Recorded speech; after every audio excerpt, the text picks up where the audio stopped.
Rock isn't dead. It's in flux.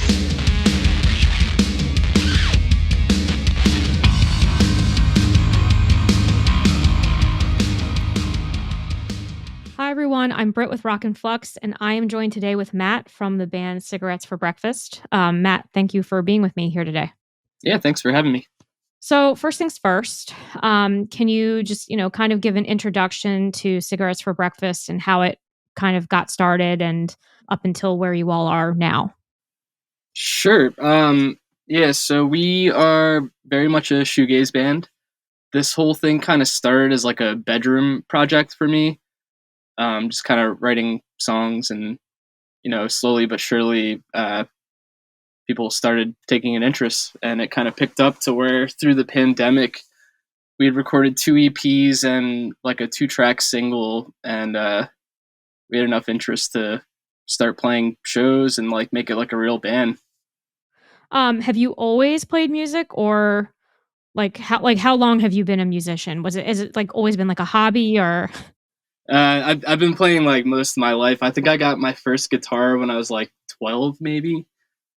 So it's always kind of been there. I started taking it a little bit more seriously when I was like a teenager, I guess, like 17, 18. But yeah, long time. Cool.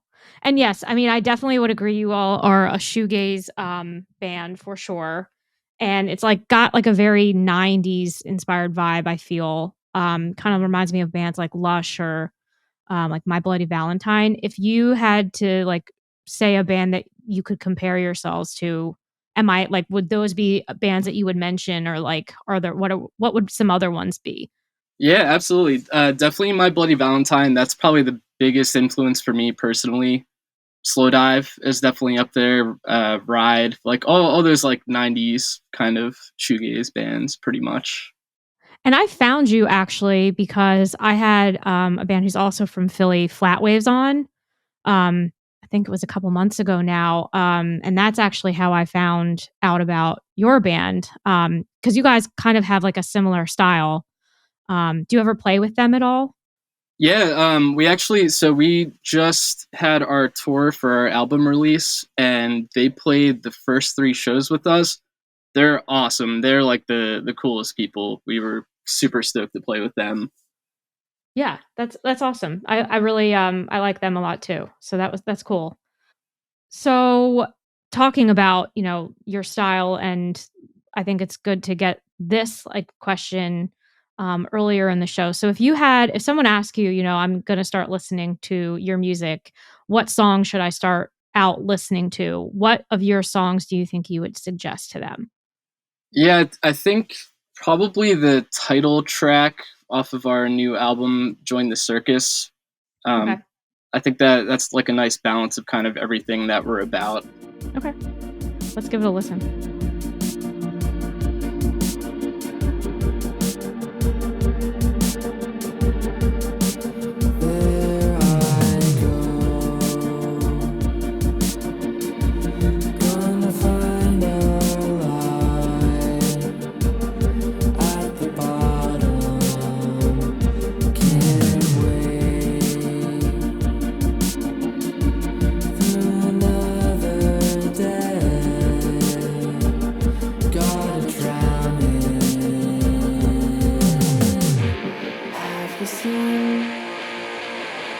Have you seen my pink elephant?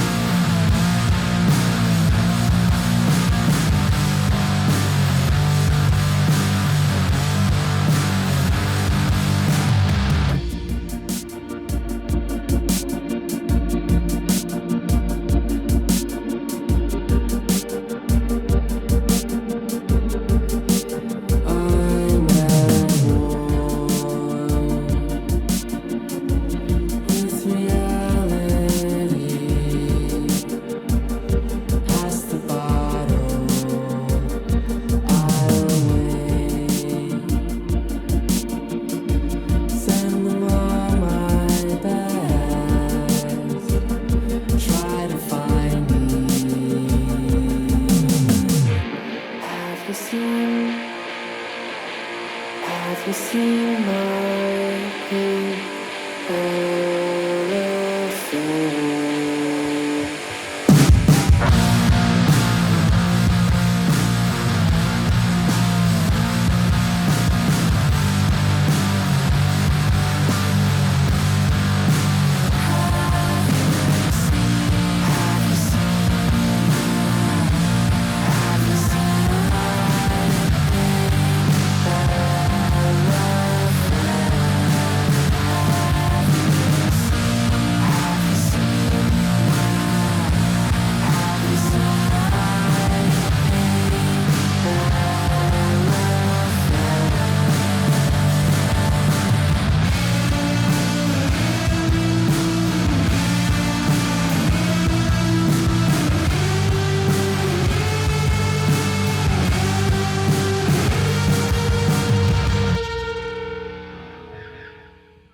I find that song interesting. It was one of the ones I put a note about. It kind of has like an acid rock feel to it as well. It's kind of got that like trippy aspect to it.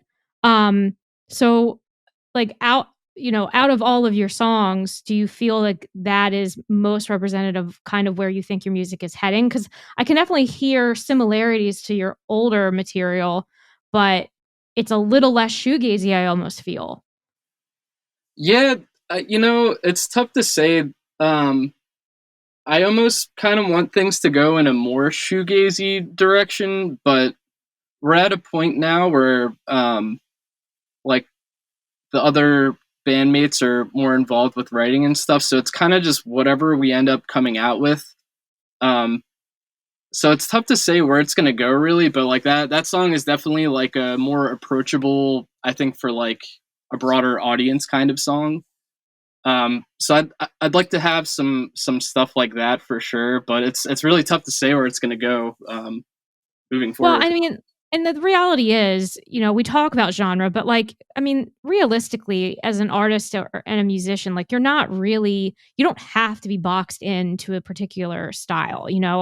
I think it's interesting when bands will take different directions with their sound. And, you can always maintain like a core sound, but it is probably interesting also to, try new things and try different techniques. Otherwise, it kind of gets stale. So, Absolutely, yeah, I totally agree with that. yeah. Yeah, I don't think everything we do is necessarily like exactly that like '90s shoegaze sound. I like to think we have a little bit more going on than that. Hopefully, anyway. Yeah. Well, and it's interesting too. So you have some tracks that are just purely instrumental, which I don't feel like you see all that often anymore. And then others have lyrics. So is there like what is the reasoning for putting vocals to a track versus not? I think it's really just if it feels like it needs it. Like I like to think of like an EP or an album as like a full body of work. Like you could listen to it all the way through. So not everything always needs lyrics. It kind of just depends on like where you are in the story and what's going on. If a song doesn't feel like it needs vocals, I'm totally fine with it not having them. Right. And you have both male and female vocals on some of your songs. Is that correct too? Yeah, absolutely. So, how do you how do you figure that out? Like, what makes you decide what type of vocal you want? Is it just like, is it the lyrics of the song or is it like the overall instrumentation? How do you all kind of, plan that out? Yeah, I think it's really like I like to think of it as like I'll hear like a melody or I'll hear like a part, and it kind of just depends like what the song's asking for. So we've now had a few vocalists in the band, and we're down to just me at this point. But yeah, it kind of just depends what the song's asking for. It really there's no rhyme or reason to it. It's just whatever sounds good and whatever feels right. Right. So how will you if you're gonna like if it's just you that are there who's doing the vocals now, when you want to play one of those songs that had female vocals on it, how do you handle that? Do you just sing that part? Yeah, it's pretty much just yeah. I'll just sing the part, and like a lot of the time we would have both vocals going at the same time. So it's not to me. It doesn't feel like it's missing that much, but if there's a song that like I didn't sing on at all, it's pretty hard to pull that off. But Right.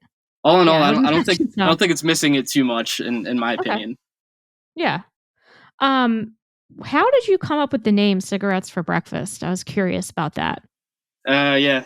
So when I started this project, I was working a job where I had to wake up at like 4 a.m. to be there on time, and it was like my first or second day on the job, and I showed up, didn't have time to get breakfast, nothing was open around me, and I was smoking a cigarette outside. I was just like, I guess it's a cigarette for breakfast again. And I'd been working on the songs, and I was just like, you know what, cigarettes for breakfast. That really encapsulates where I am in my Yeah. life right now. You get a lot of comments from people about that? A good amount, yeah. The one thing that we're still kind of trying to get over is people bring up cigarettes after sex, and Yeah. you know, Yeah. it's I hear that way too often, unfortunately. Well, it's like what like Cheers Elephant, and then there was another elephant band name. Oh, Cage the Elephant. Yeah, yeah, and Yeah, people like would get them confused, even though it's not the same thing. It's just like you don't hear the word elephant in a band name that often, so it's like you just automatically kind of flip the two. I don't know. yeah. It's so unfortunate because Cheers Elephant is also a great band. Yeah, they are. They Actually, are. And they're local to Philly, aren't they? yeah. I actually went to the same high school as a few of them. Fun Oh, really? fact. Yeah. I went to Drexel for college, so I went to I knew them from I think I knew some of them at school. Um, I'm aging myself, but yes, I was I was there. So your most recent album was Join the Circus, so you already mentioned that. It came out in July of this year. And one of the interesting songs that I think is on that is Hollywood Daydream. Can you tell me a little bit more about that song and how like you came up with the concept for it? It's got like a very ethereal feeling to it, even though I feel like the topic of the song doesn't flow with that, so I find it interesting.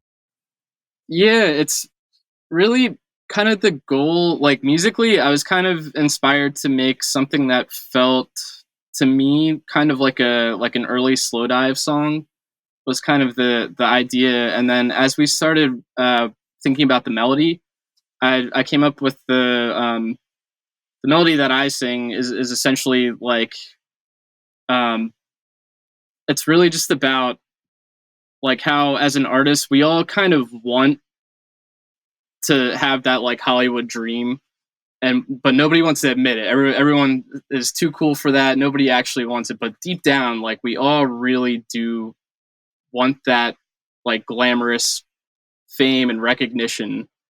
And I think that that kind of just spiraled into yeah, it's like hey, we all these gaudy things that we don't want to admit that we want, like we really do, and that's kind of what overarchingly took over. Yeah, I think it's a cool song.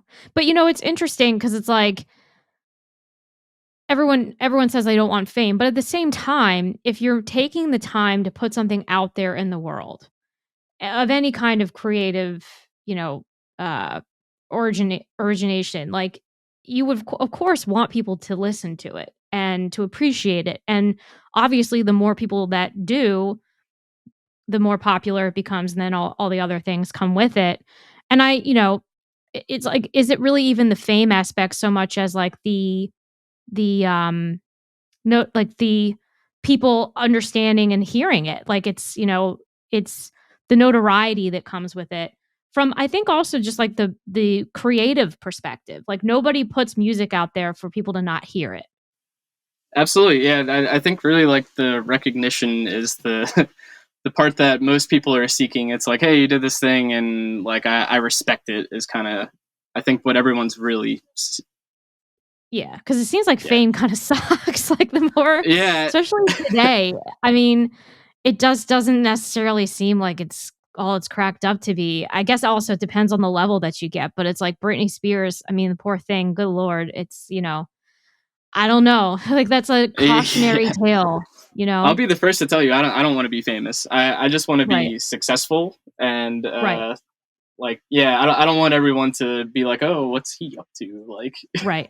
It's like those bands like, gosh, why can't I think of their name? Sleep Token. I like them a lot, and like you don't know who that is. Because he wears a mask. It's like maybe that's the way to do it. Yeah, maybe we're doing it wrong. I know. So another song on that album that I liked too is Words of Encouragement, which that's an instrumental. But I feel like, and I was curious, like, did you come up with the name after you wrote this? Because when you listen, especially the guitar on it, it almost sounds encouraging. Like when you hear the title and then you hear the song, it's like, oh, it's like Words of Encouragement, but musically. And Yeah, like, was that purposeful or did you name it after you wrote the song? so it's not actually an instrumental. There are vocals. This is probably the most like shoegazy we get with the vocals. So I feel like there wasn't. I'm gonna have to listen to it again. yeah, and in the verses, so there's a lot of ethereal going on, and there's like two lines per verse, and then there's like a very tucked back oh no going on in the choruses, and then at the very end there's like a bajillion layers, and there's some vocals going on at the end as well. But it's definitely very, very ethereal. It's like probably the most like in quotes shoegaze that I think we got on the I album. just feel like I feel like the guitars like perfectly match that song. I don't know. And I was just curious if like that was like purpose, like if you had named the song kind of already before you wrote it, or if you wrote it and you were like, okay, that is the name. Yeah, I think the the song was already written, and I think I was already starting to kind of plan, because like it doesn't say words of encouragement in the lyrics anywhere or anything like that. I was kind of planning the whole story and fitting the pieces together at that point, and it made sense in the story that that was kind of a high point, and that's kind of where the name came from. Yeah. And so, when we were talking about scheduling this, you had mentioned you're working on new music now. So, I mean, you just released this in July. When do you think you're gonna release anything new? And do you ever, like, release singles by themselves, or are you kind of, like, committed to releasing at least EPs or full albums? So it'll probably be sometime next year that anything actually new comes out. We did when we put out the song "Wait." That was like a 2-track single, and then leading up to this album, we actually put out 9 singles leading You up did, to it, but which they're was a all little. on the album. They're all on the So album, you just yeah. kinda it was more because like, I've noticed and I think it depends really on the band and how they wanna do things, but some bands just put out just singles. They don't necessarily collect it together.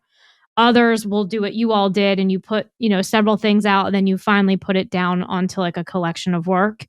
And then some people just wait and put out the whole thing all at once. So is there, like, a reason for how you do that? Or, like, did you already have the full album done and you just decided to release several things before you wanted to release the final? Or did you just, like, after a bit of time decide, "Let me put this on onto one Yeah, piece?" so this time we had the whole album. The album was done. Um I wanted to try a different sort of release plan that kind of like imitates how like a TV show works. So it was like every Friday a new song comes out. So that like once the momentum gets going, it's like, hey, let me check out the new song this Friday. Let me check out the new song this Friday.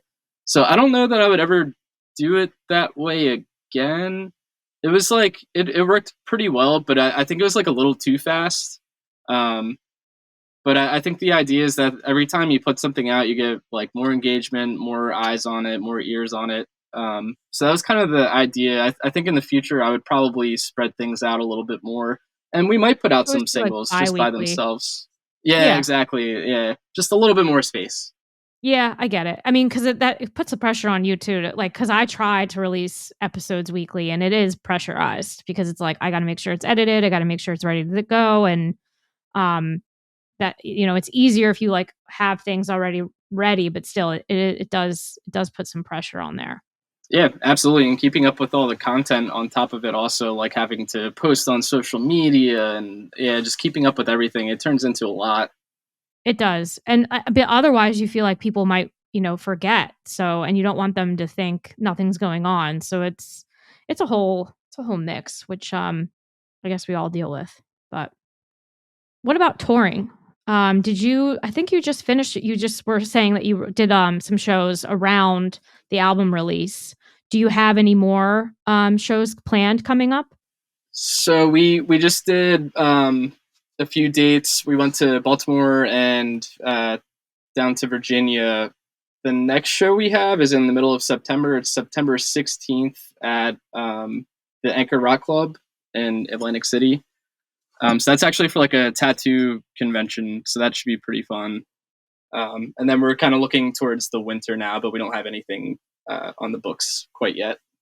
How do you feel about being a Philly band? Do you feel like the crowds there are receptive to you all? And do you like kind of being an East Coast based band versus West? Definitely. Yeah, Philly's been great so far. I think kind of our philosophy was to keep doing like Philly and New York because it's so close. It's like really easy to get up there. So we've just been kind of back and forth, Philly, New York, and it's been going pretty well so far. And there's a lot of other cities close by. There's like Newark, Delaware, and Baltimore. So there's plenty of really close places. Yeah, that's true. So I like being over here. It's great. Are you originally from the Philadelphia area? Like, have you always lived in that area? Yeah, I grew up around here. I grew up in Downingtown, so like an hour out of the city. I'm from Westchester, so okay, awesome. People you know what's funny is like anywhere I've ever been, because I'm in Phoenix now, but anytime I ever say Westchester, they're like, "Oh, isn't that where the show Jackass was filmed?" I'm like, "Yeah, Bam Margera." Yeah, and it's like that is the town's claim to fame. I guess it could be worse, but it's just like that's always what people say, and it just makes me laugh.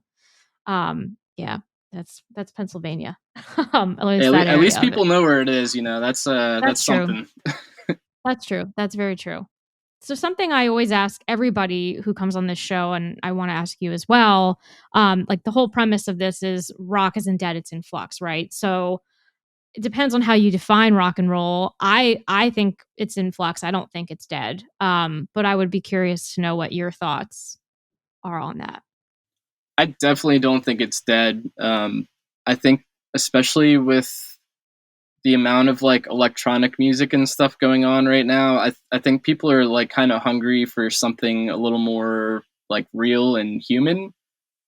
So I don't think it's dead at all. I think we've been in a bit of a slump, but I can feel it coming back. I can feel that people want something that feels more real. Yeah, I agree. I agree with you. It was funny because I was talking, I think it was Flatwaves actually. They were like, well, I was somewhere and like the kids were saying, like, this is probably like high school level kids, like, it's not cool to play guitar anymore. And I was like, what? Someone's actually saying that? Are they on this planet? Because I don't feel like it's ever not cool to know how to play an instrument. I don't know. Definitely not. It's cool. I will say my 7-year-old nephew is very interested in guitar right now, so there is hope. Oh, really? I have a 4-year-old and he's interested in all of it, like guitar, drums, everything. My ears aren't in love with it, but I'll do it. It makes me proud because it's like that. I mean, it's also a skill that like not everybody has. I don't know. I think the thing that makes people think that music in some ways is a commodity is because it is so accessible now. And, social media has made the people more accessible. So like that mystique of it's gone. But if you're good at something, you make it look easy. It doesn't mean that it actually is. Like when you see a band playing, you're like, oh, that looks pretty easy. But if you've ever actually stood on a stage and with all the speakers and you have to be able to like make sure your monitors are right and that you can hear everything, like it's not actually that easy. Especially to do it well. And I think that, people don't remember that, So they should, but they don't. Yeah, no, I agree. I absolutely agree. It is not as easy as it looks, and that's how I think most things in life are, really. True. But also I feel like live music, and I'm sure like, you all play shows, like having a crowd of people listening to something like and having that live experience, there's really nothing that I think would replace that. Like I think most people appreciate that to some degree. At least I hope they do. Yeah, no, I think so. There really is something to it. It's just like when you can feel that the people in the room feel what you're doing, it's just like the most incredible feeling, and that goes both ways. Like going to a really great show, like I don't know, there's nothing else like it. Yeah. And I mean, like, have you had any like experiences when you all have played that kind of have made you go like, whoa, or even like attending somebody else's show? Like, has there ever been a moment for you that Yeah, stands I out? think the probably the coolest thing that's happened to us so far was at our album release show. Like we actually got asked to play one more song, which was like the craziest thing. An So that's a encore is really always a good good thing. feeling. Yeah, having everyone Absolutely. that excited that they want to hear more is like, that's like kind of abnormal as a smaller like independent band, I feel like. So Yeah, no, I totally. Do you all like do you print vinyl and have like what format do you sell music to people in? we do have vinyl. We have 12-inch records, we have CDs, and then we have digital. I know a lot of people are doing tapes these days. I did tapes with some of our older stuff, but we decided not to do them this time. Okay. What about So we'll see. Maybe, CDs? maybe next time. CDs actually, people seem to love CDs still, I'm which is telling you, very it surprising. keeps coming up. It keeps coming up on this show. That's why I asked because like people are asking for them more often. Yeah, they're And flying off the shelves over here. It's crazy. Like I well, never would have thought you know, that, but like they're it's I guess easier they're than a like record. cheap and yeah, they're cheap and like You can get a accessible, decent and player. Yeah, you can get a decent CD player with not bad audio quality for not too expensive too. So I think a lot of people still have them in their cars too. That's my theory. maybe see, I don't my car. It depends on like the year, but although my car is like not that. I think it's 2018 or 19. It doesn't have a CD in it anymore, which is kind of disappointing because I still have my whole collection. So I had to go on Amazon and get like a little boom box because I'm like, I want to listen to these sometimes. And I don't know, like also if you want to support an artist, like sometimes you want to buy an actual copy of their work and you may or may not want vinyl. So it's nice to have options, you know? I Totally. don't know. So, is there anything else that you would want listeners to know about what you all have coming up or the band Cigarettes for Breakfast in general? Um. Yeah, I think we definitely have more music coming out sometime next year. We're definitely going to be touring a lot more. So if you're on the East Coast, keep an eye out. We'll probably be coming to your city soon. Um, we have vinyl. We have some bonus material coming out. So we're gonna ride off this record for a little while, and then we already have like a bunch of new songs in the works. And you're on social media, so your Instagram is Cigarettes for Breakfast, right? Cigarettes for Breakfast band. Band. See, I'm glad I asked that because you always have to make sure. And then you can listen to your music on all the streaming platforms. You have some videos on YouTube too. So pretty much anywhere you can listen to music, you can find you all. Yeah, it should be on all of the things. Very nice. Well, thank you, Matt, for being with me today. I appreciate you taking the time. And yeah, thank you so much. Yeah, thanks for having me.